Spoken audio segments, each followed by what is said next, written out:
Access carbohydrate intact তোমাকে fatty করে দিচ্ছে। কার্বোহাইড্রেটস বডির জন্য এসেনশিয়াল, এটা বডির মেন এনার্জি সোর্স। কিন্তু এটা যদি তুমি এক্সেস ইনটেক করো, আর স্পেশালি রিফাইন্ড আর সুগারি ফুড যেমন পাস্তা, পেস্ট্রি, সোডা টাইপ এইসব থেকে যদি তুমি কনজিউম করো, তাহলে তোমার আননেসেসারি ওয়েট গেন হবে। কারণ এনি গ্লুকোজ যেটা বডি ইমিডিয়েট ইউজ করতে পারে না, সেটা বডিতে ফ্যাট হিসেবে জমা হয়। যদি ওভার টাইম কনসিস্টেন্টলি তুমি তোমার বডির যতটা কার্বোহাইড্রেট দরকার তার থেকে বেশি ইনটেক করো, তাহলে ওবেসিটি, টাইপ 2 ডায়াবেটিস আর বিভিন্ন রোগ হতে পারে। ফার্স্ট অফ অল, যখন আমরা এই কার্বোহাইড্রেটটা খাই, তখন আমাদের ডাইজেস্টিভ সিস্টেম এটাকে গ্লুকোজে পরিণত করে। What is glucose?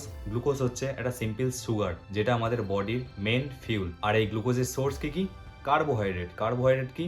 ভাত, রুটি, বিভিন্ন ফল, আপেল, কলা, আনারস, যে কোনো কিছু, অথবা আলু, রাঙালু, এগুলো হচ্ছে কার্বোহাইড্রেটের সোর্স। এগুলো আমাদের ডাইজেস্টিভ সিস্টেম ব্রেকডাউন করে গ্লুকোজে। আর এই গ্লুকোজটা যখন রক্তে ঢোকে, তখন এটাকে বলা হয় ব্লাড গ্লুকোজ বা ব্লাড সুগার। আর এই গ্লুকোজের তখন কাজ কি? এই গ্লুকোজের তখন কাজ, ফার্স্ট কাজ, এটাকে ইমিডিয়েট ইউজ করা এনার্জি প্রডিউস করার জন্য।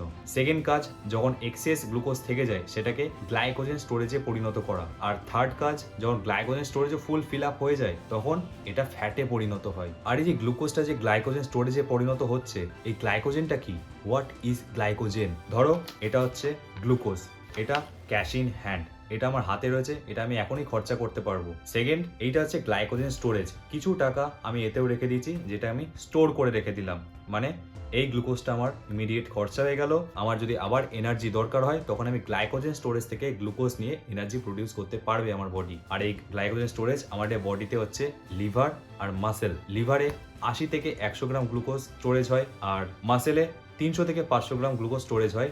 ডিপেন্ড করছে কার বডিতে কতটা মাসেল আছে। আর এই গ্লুকোজ কখন ফ্যাটে পরিণত হয়? যখন আমাদের glycogen storage full fill up হয়ে যায়, তারপরেও দীর্ঘদিন ধরে আমরা এক্সেস ক্যালোরি ইনটেক করতে থাকি, তখন আমাদের গ্লুকোজ ফ্যাটে পরিণত হওয়া শুরু করে। আর এই ফ্যাটি হওয়ার থেকে নিজেদের কি করে বাঁচাবো? এক তো সিম্পল ফিজিক্যাল অ্যাক্টিভিটি করতে হবে তোমাকে রেগুলার। দুই, নিজের ক্যালোরি ইনটেক ফলো করো। নিজের ক্যালোরি ইনটেক ফলো করে ব্যালেন্স ডায়েট নেবে আর রেগুলার ফিজিক্যাল অ্যাক্টিভিটি করবে, তাহলে তুমি এক্সেস বডি ওয়েট গেইন করবে না আর নিজেকে হেলদি রাখতে পারবে।